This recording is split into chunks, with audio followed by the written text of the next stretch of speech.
Most of us learn, at some point in our lives, how to perform strength. Not in the theatrical sense, not on any stage, but in the daily, ordinary sense.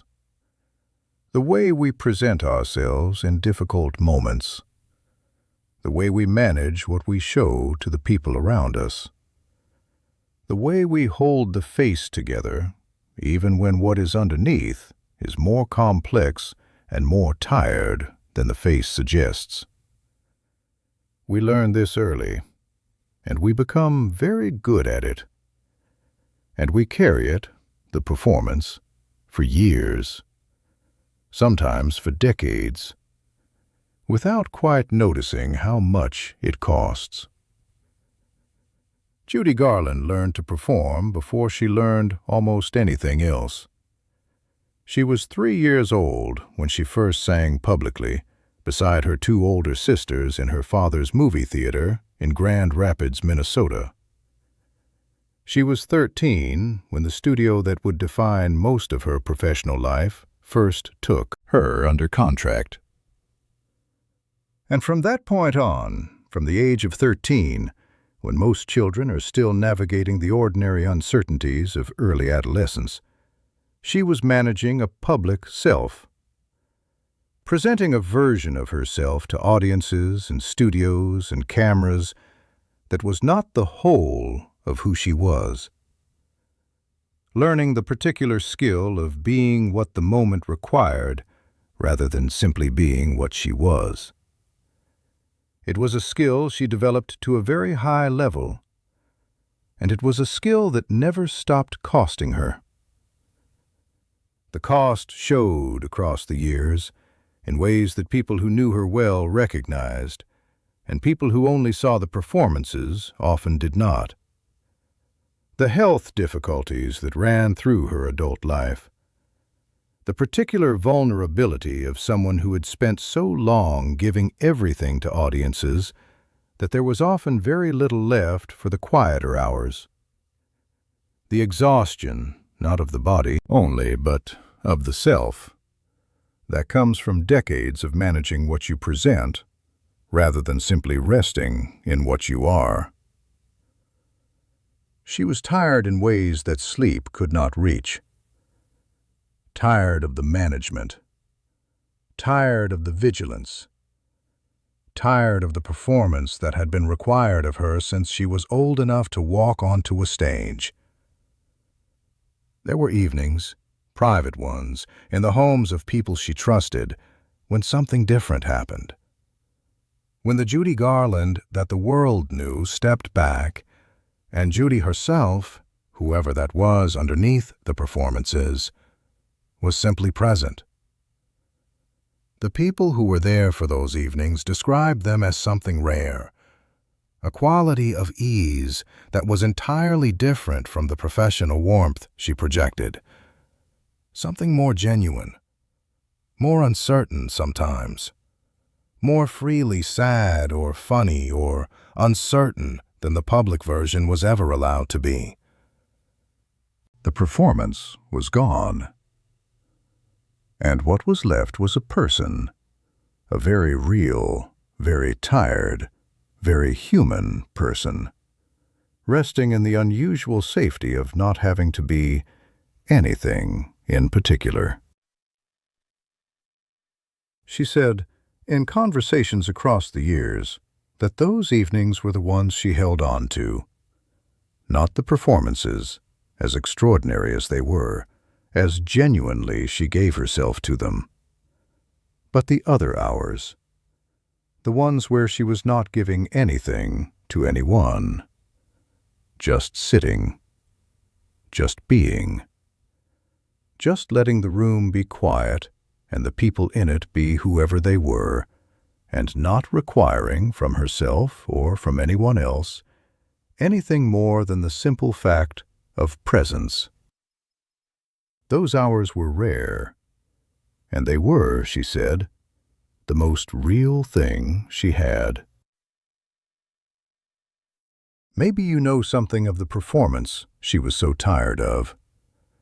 Not on a stage. Your performance is different from hers. but the daily management of what you show. The holding together. The face that says everything is fine when the interior is more complicated than that. The strength that is performed not because you feel it, but because the people around you seem to need it. Or because you have been performing it for so long that you no longer quite know how to stop. What would it feel like to let the performance stop? Not permanently. Not in every context. There are times when the performance is genuinely necessary, when the strength you project is itself a form of care for the people who need it. But in the quiet moments, in the private hours, in the space with the specific people who have earned the real version, what would it feel like to simply rest in what you actually are, rather than what the moment seems to require? To let the tiredness be visible. To let the uncertainty be real. To let the performance go, even briefly, and inhabit the quieter, more honest, more genuinely you version that has been waiting underneath. Judy Garland found her way to that version in the private hours. In the homes of people she trusted. In the evenings that did not require anything of her. And those evenings, those performances of nothing at all, were the ones she treasured most. The ones that felt most like rest. Not because they were easy, but because they were real.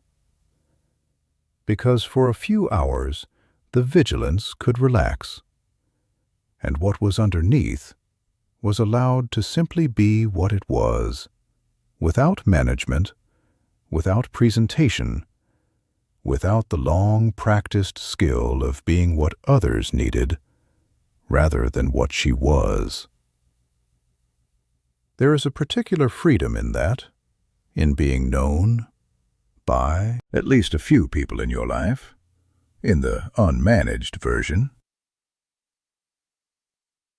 Not the impressive version.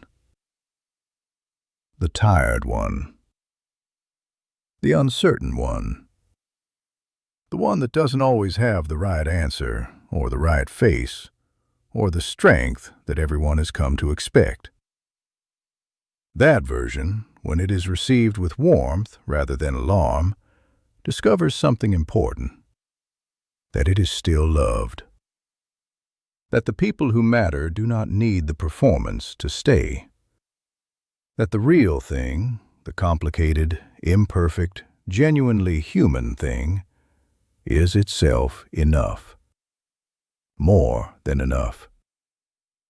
It is, in fact, the thing they most want from you.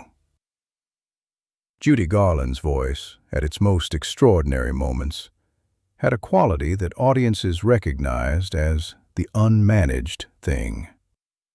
The emotion in it was not performed, it was real, arriving directly from the specific person she was, with all her specific history. And that reality was what reached people. Not the technique. The technique was extraordinary, but it was not what brought audiences to tears in a way they did not always expect. It was the realness. The sense of being in the presence of someone who is giving you the actual thing rather than a careful representation of it.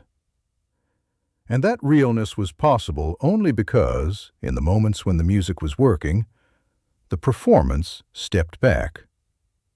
And Judy, the real, tired, searching, genuinely feeling Judy, was simply there.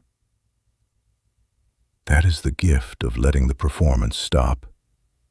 Not weakness, not failure. The ability to give the actual thing rather than the management of the thing. to be genuinely present rather than skillfully present, to let what is real in you meet what is real in the people around you. And in that meeting, something happens that no performance can produce. Connection. The specific, irreplaceable, real thing. So take a slow breath and think about where in your life the performance might be allowed to stop for a little while. Which relationship? Which evening? Which conversation that has been managed and could instead be genuine? What would it feel like to let that conversation be real? To let that person see the version that is tired and uncertain and more complex than the version you usually show. The risk of that is real. But so is the reward. And Judy Garland, who knew both the cost of performing and the rare relief of not having to, would tell you, if she could, that the relief is worth it. That the moments of genuine presence, the evenings when she was simply herself and nothing more, were the ones that mattered most. Let yourself have some of those. The performance has done its work. It is allowed to rest. And one more thought before we go. The people who love you, the ones who have been receiving the performance for years, many of them already know it is there. They can feel the management, even when they cannot name it. And what they most want from you is not a better performance. It is the thing underneath, the real you, with all the complexity and the uncertainty and the tiredness that real people carry. They are not waiting for you to be stronger or more consistent or more reliably fine. They are waiting for you to simply be there, in whatever form you are actually in. Judy Garland's audiences loved the performances, but the people who knew her loved the private evenings, the unperformed hours, the quiet, complicated, entirely genuine Judy who needed no stage. You have that too. And it is enough. It has always been enough. Judy Garland performed for the world for over 4 decades. She gave, to audiences everywhere she went, a quality of presence that people who were there still find difficult to describe, something that went past entertainment into the territory of genuine encounter, of being in the room with someone who is actually there, actually feeling, actually giving the real thing rather than a careful reproduction of it. That quality, the quality of genuine presence, was not despite the tiredness. In some ways it came from it. The years of the performance and what they cost gave the real moments a depth that lighter, easier performances could not match. She had lived something, and it showed. In the best moments, it showed in the way that only lived things show, not as information, but as presence, as the specific weight of a person who has actually been through what they are giving you. You have lived something too. The years you have spent, the managing and the holding and the performing of strength through the things that required it, have given you something that cannot be manufactured. A depth, a specificity, a quality of understanding that only comes from having actually been through the difficult and having continued. That is not wasted, even when it is tired.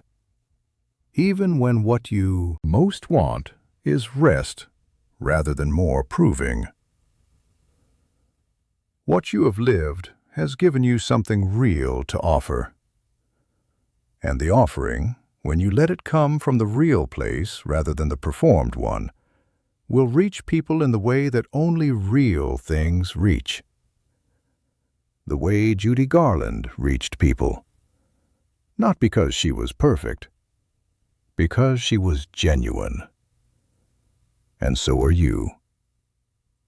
In the moments when you let the performance rest and simply be what you are, that is enough.